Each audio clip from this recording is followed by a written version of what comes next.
Hey guys, and welcome back to the Wrestling Hideout. We have got our Money in the Bank predictions.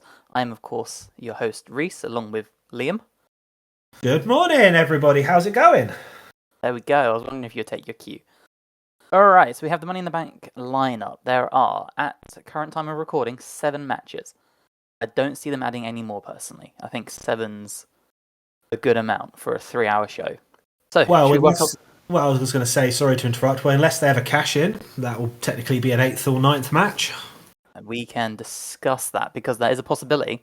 Especially with the female Money in the Bank, because that tends to be cashed in quite quickly.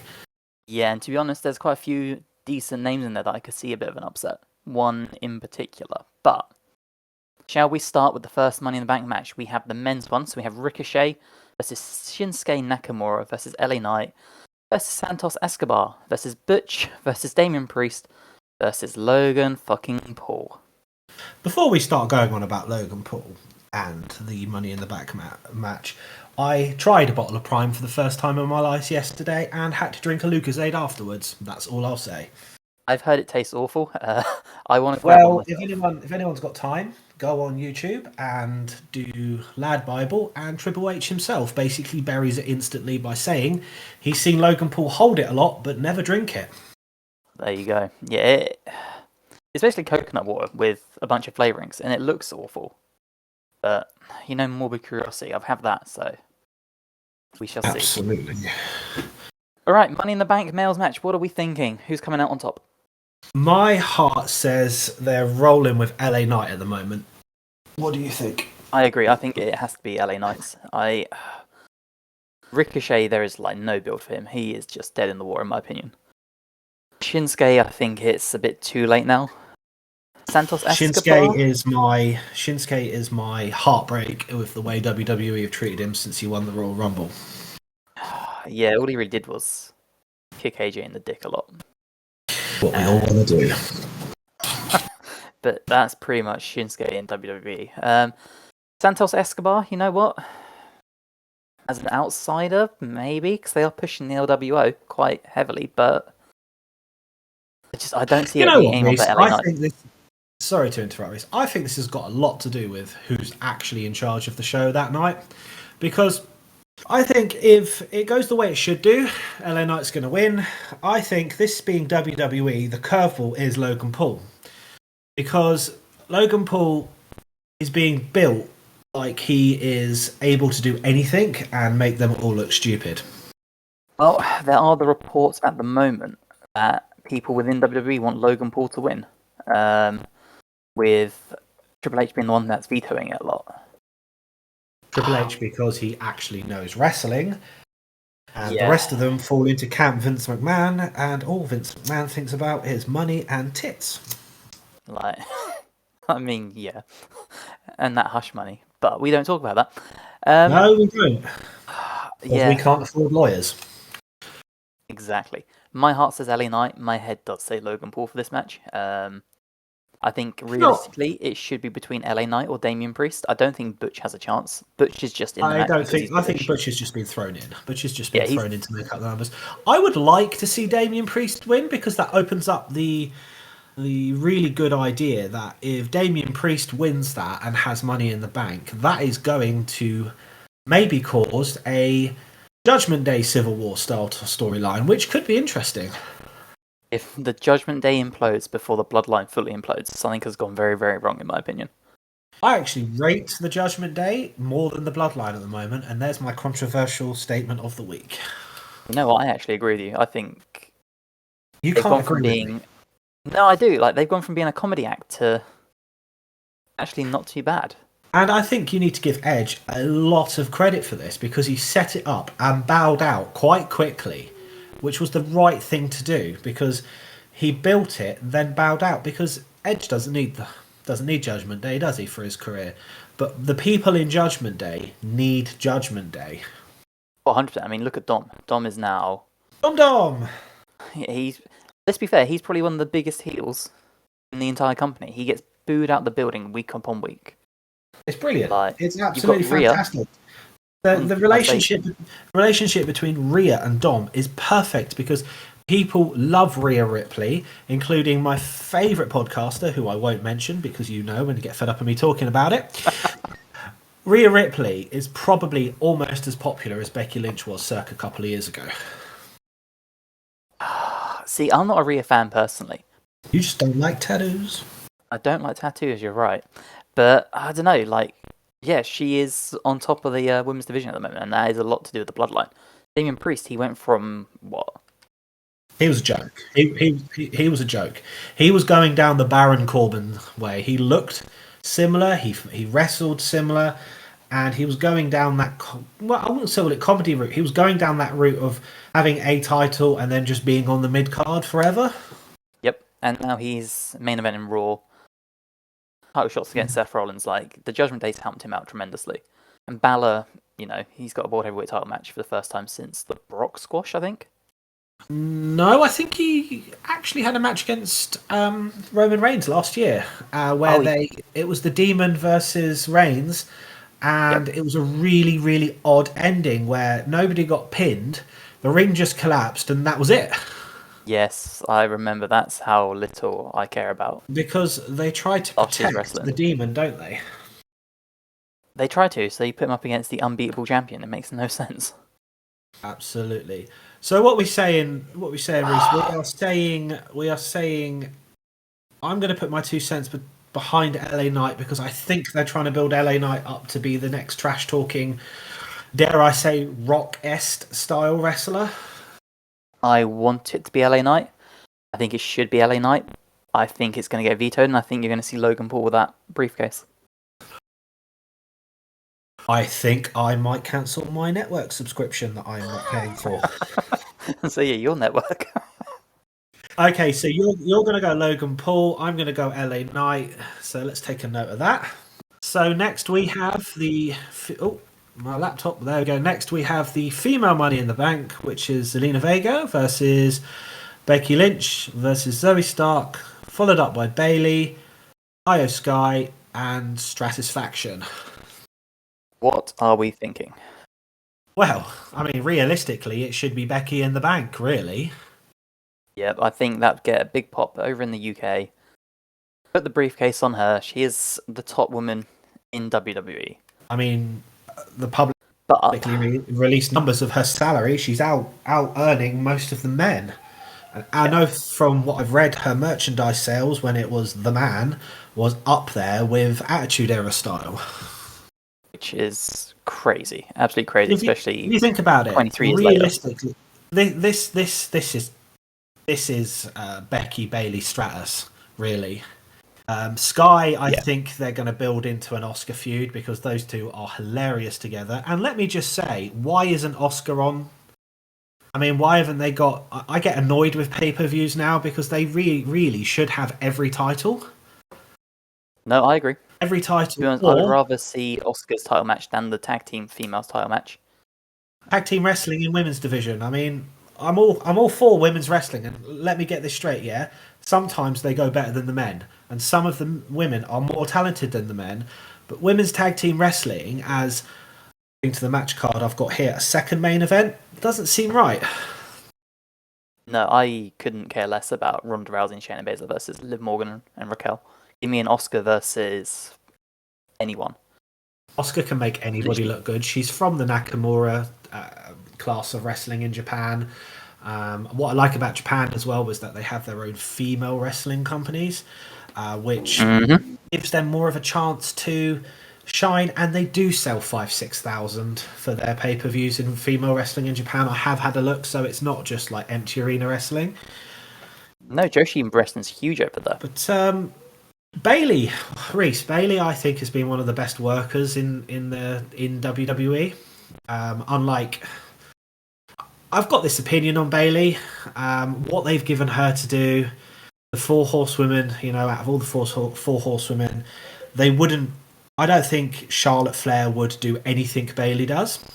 I think the one that's gone to Japan left and took her ball home instead of doing what Bayley does. Becky may do, but I can't see it. They've treated Bayley, not great, but she's still there working. I think you're going to see an implosion of Bayley and Io. which is going to lead into Io versus Asuka down the line. Yes. I think the problem is then you've got Becky having this feud with Zoe Stark and Trish Stratus, which leaves Zelina as the lone one there. So could we see an upset with Zelina Vega getting the briefcase? Correct me if I'm wrong. Didn't Zelina Vega come through NXT? Yes, she was Andrade's She was Andrade's manager. Yes, she didn't start off as a wrestler, did she? She was more of a valet. In WWE, she was in TNA as Thea Trinidad, trained by Amazing Red, I think. Amazing Red. God, that takes me back. I was going to say, yeah, old school TNA now. Don't even get me started about TNA. Loved it, hated it, made me cry, made me happy. Right, so we're going...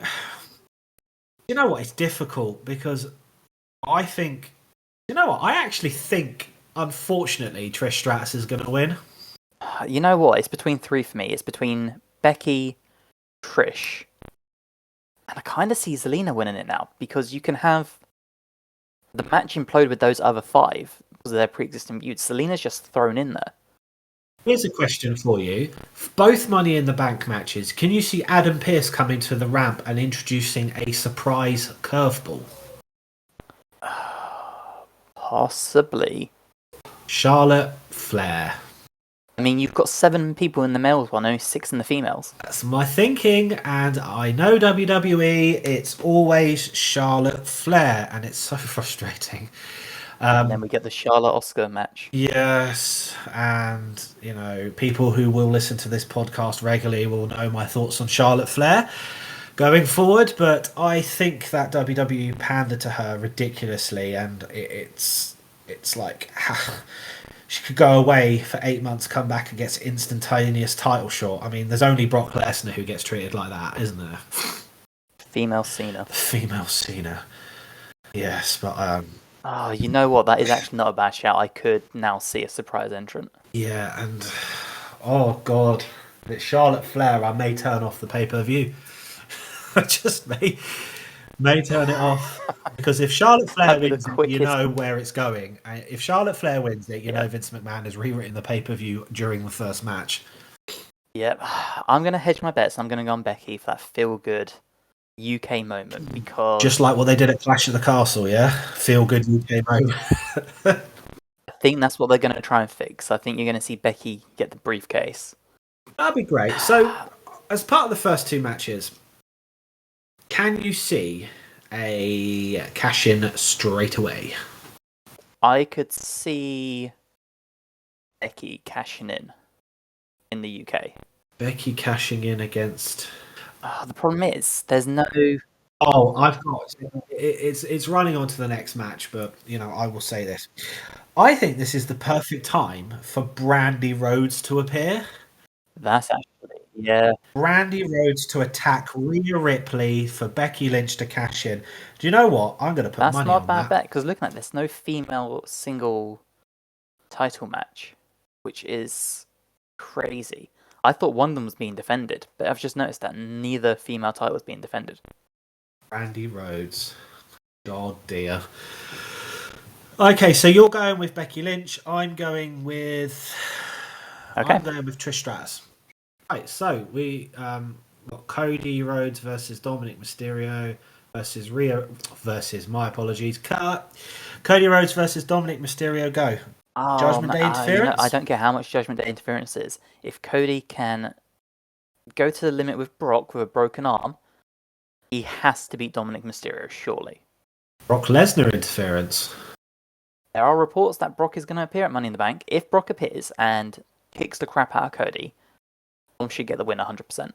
There's also reports of Seth versus Dom for SummerSlam, because it would be Dominik's 3-year anniversary for debuting against Seth. Would they be able to get Brock on a plane, though? That's the thing. Yeah, he's a hard man to hide. Doesn't he have his own private plane, though? He probably has by now. You know, he's got his own compound. You know, he throws logs around. He's probably got a plane. I'm pretty sure at one point in the early 2000s, he bought his own plane. You're right, he did. So maybe he did. Still no, has I that. remember reading about this. He did buy his own plane.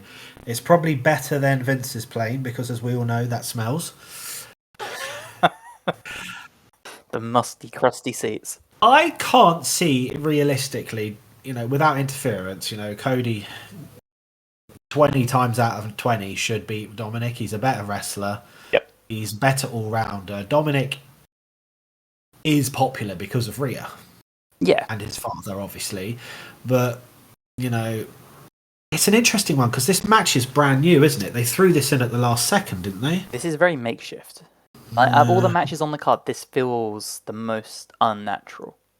Yeah. But I think we should move on. I'm really not that interested in this one because it's me neither. It's like they've done this because Brock doesn't want to work in the UK, basically. Brock just doesn't want to work. All right, so what's the prediction? Who are we saying? Cody squash. Yeah, I think it's going to be Cody. And then maybe a Brock run-in or something. But Cody has to win. If they've got Brock to come to the UK, he's going to have to do something more than just hit him with AF5. Yep. You say that, but the man makes big money to do fuck all. £12 million a year to appear 4 times. Crazy. Oh well. Alright, both going with Cody. That leads us into Seth freaking Rollins versus Finn Bálor. Singles match for the World Heavyweight Championship. Why couldn't they just leave it as Seth Rollins? Why do they have to introduce this freaking thing? I mean, 1 minute he's Seth freaking Rollins, 1 minute he's Seth the Beast Slayer, then they tried to turn him into Jesus. Messiah. Just leave the guy alone. Oh, that whole storyline where he went all evangelical was horrible. Took out Rey Mysterio's eye with the pliers. Yeah, the fake eyeball. It was a bad time for all of us. I forgot about that. The fake eyeball. Good old COVID, dude. Yeah. Oh, and then you've got Finn Bálor. This is an interesting match because this is a grudge. This is a grudge match from the Universal title opener, as you'd call it. Oh, it's a callback back to when Seth Rollins was injuring everybody. Yep. SummerSlam, Balor's first title win. What year was that? That would have been... I have no idea. 18? Let's find out. Possibly. Let's have a little look. It's a good while ago. And this would be his... 2016. Oh, wow. You're talking about near decade, really. Yeah, 7 years ago. That's crazy. Basically, yeah, because 7 years ago. So he hasn't really been in the main event picture for 7 years, Finn Bálor. Yeah. I mean, if you're going to have an upset on the show, surely having Irish Finn Bálor win a heavyweight title in the main event or co-main event or whatever is the big upset. But if they're not going to pull the trigger on Drew in the UK, I can't see them putting Bálor over Rollins. I don't think Seth Rollins' storyline as world champion is over yet. They've put a lot of building into this and a lot of he's going to defend the title every night.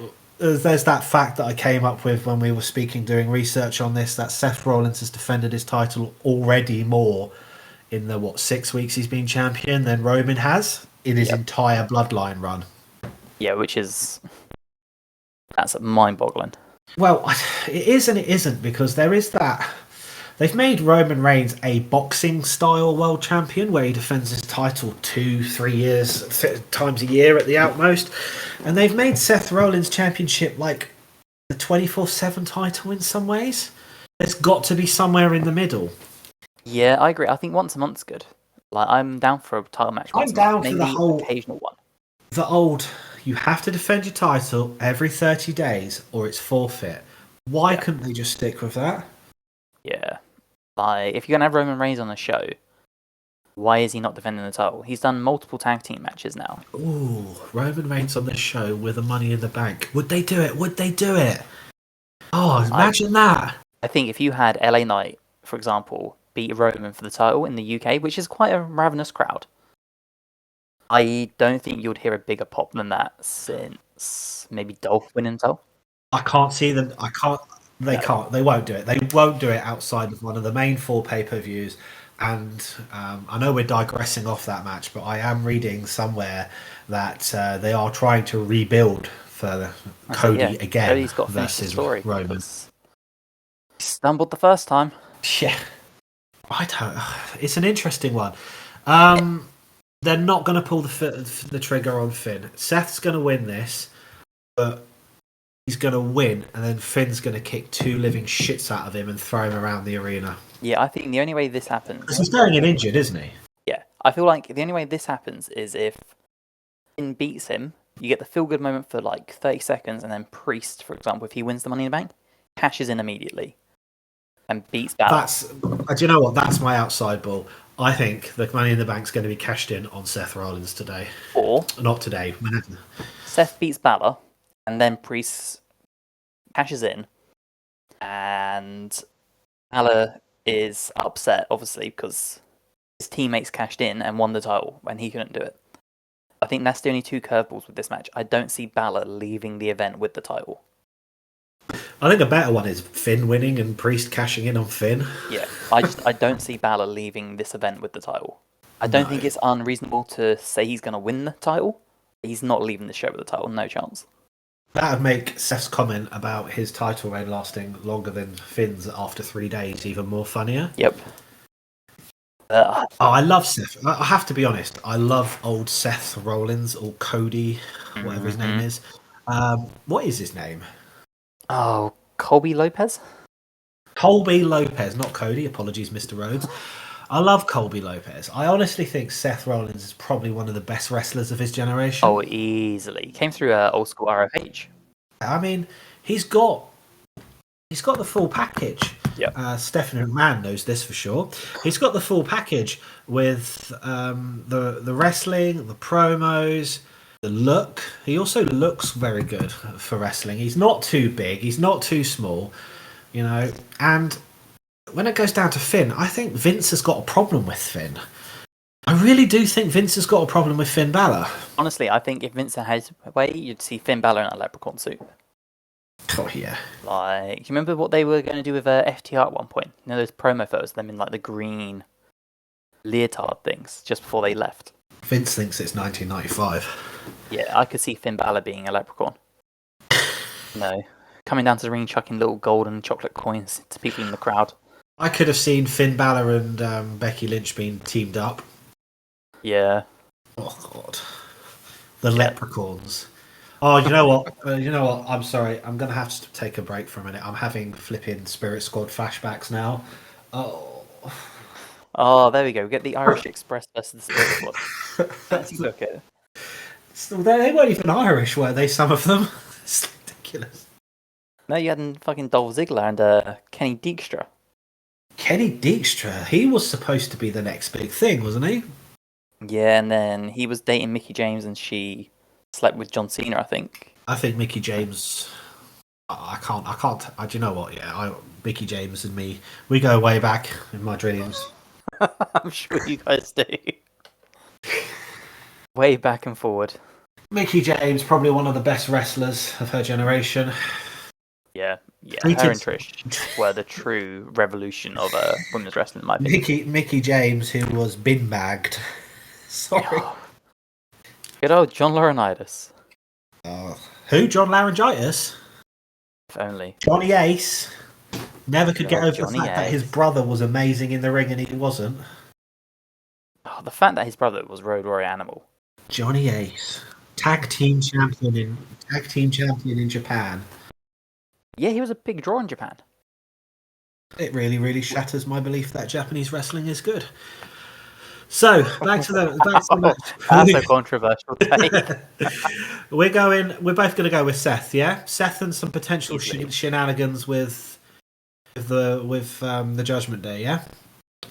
Yeah, and I think the big Money in the Bank match has to go on first. I think the winner of that match will play into this match. If Priest takes the title, the briefcase, I think you're going to see some sort of cash in on this match.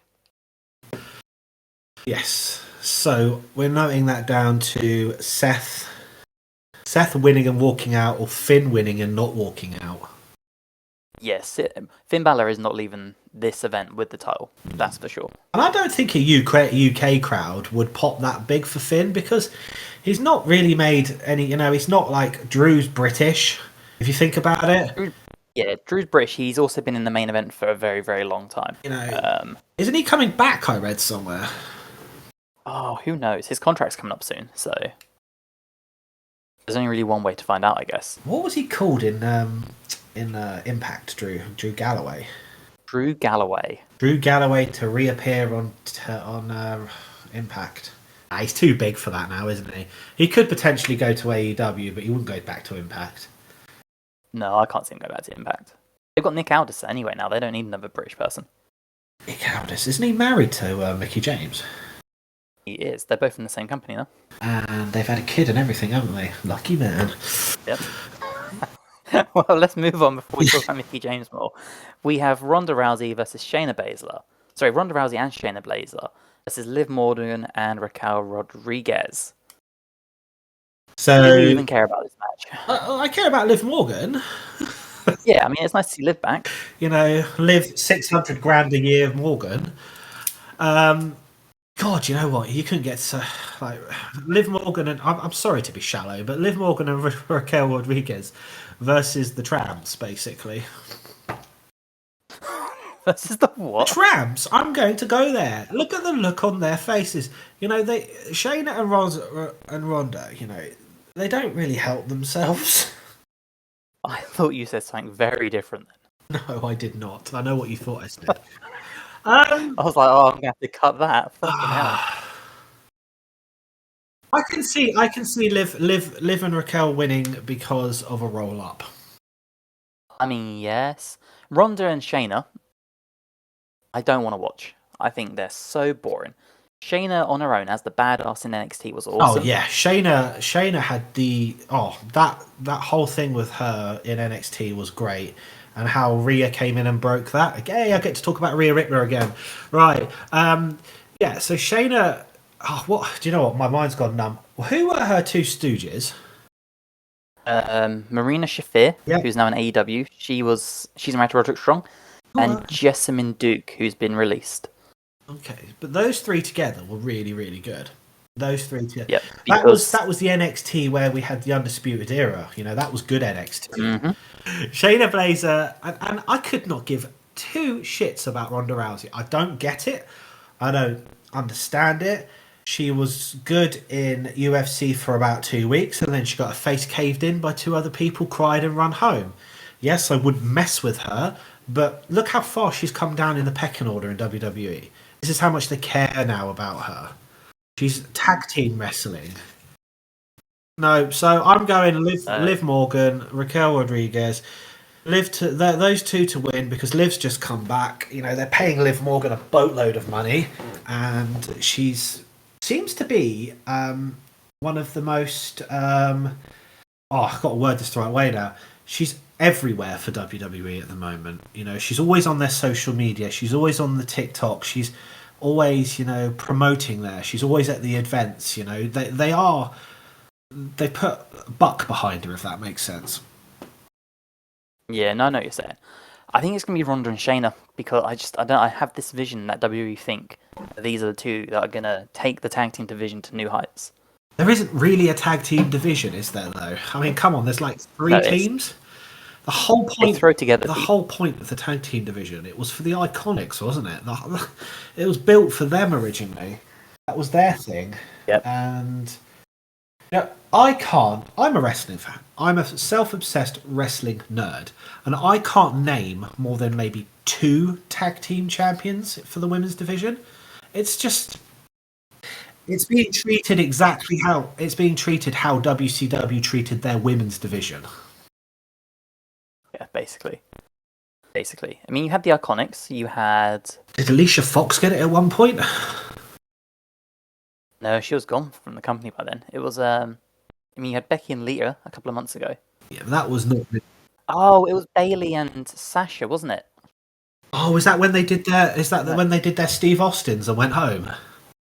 It wasn't Bayley and Sasha. It was Sasha and Naomi. And Naomi. Where's Naomi now? She's in Impact. She's Impact. Okay, I must start watching Impact. She's in Impact. She debuted last month. Impact, I promise you, is the best weekly wrestling show on. You can watch it. It's so good. I agree. Well, the problem with me and Impact is I've still got shivers down my spine from when Dixie was still in charge. Dixieland. Jesus.